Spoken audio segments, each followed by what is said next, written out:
Hello everyone, welcome to my video. This video is all about welding paper operation. First is work safety. First, wearing coverall can serve various purposes depending on the context. Coverall are typically one-piece protective garments that cover the entire body, including the arms, legs, and torso. Second, wear gloves. Welding gloves are designed to provide protection against the hazard associated with welding process.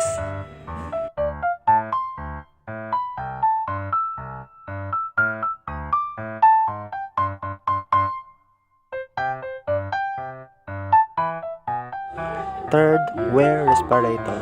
Respirator is crucial in welding to protect the welder from inhaling harmful fumes, gases, and particles. Fourth, wear welding helmet.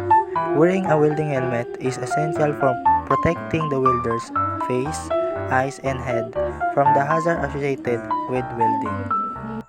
Second, set up the amperes of welding machine.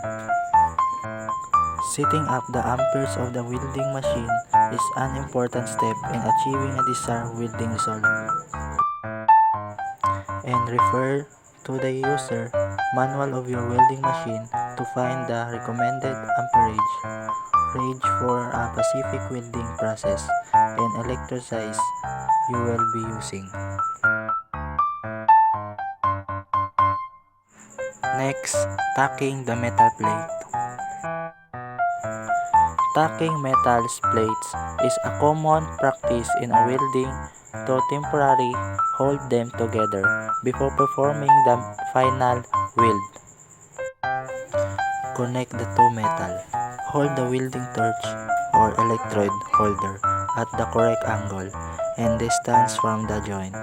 Move the torch or electrode along the joint, applying the appropriate heat and filler material to create a strong and continuous weld bend.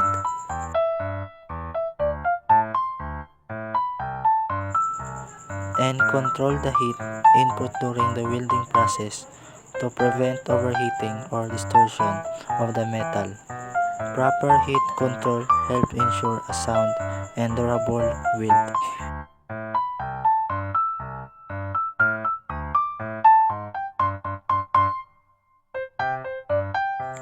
Remove slag and spatter. Slag and spatter are common byproducts of welding. Use a chopping hammer or wire brush to remove any slag or spatter from the surface of the weld. This helps rival the clean weld underneath.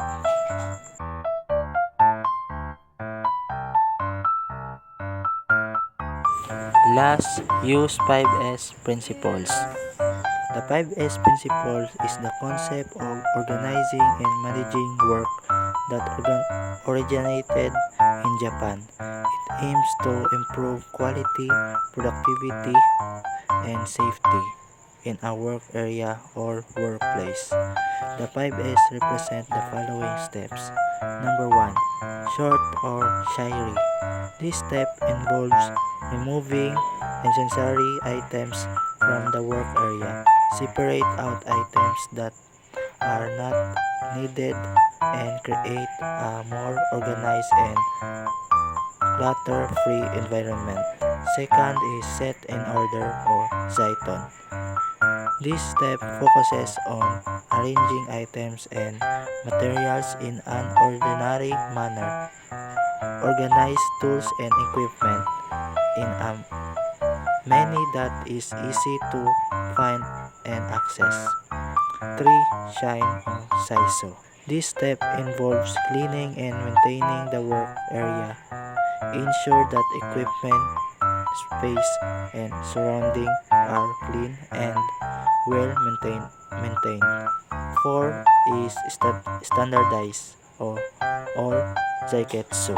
This step is about established standards and processes to maintain the organized conditions, promote and use of standards and processes to sustain the organized conditions.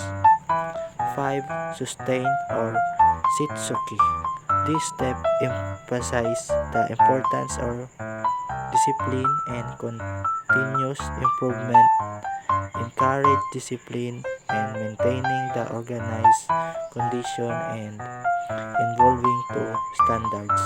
The 5S principle be applied in various work settings such as office, factories, or any other industry. It aims to enhance performance, quality, and safety by promoting discipline and calm from the work environment.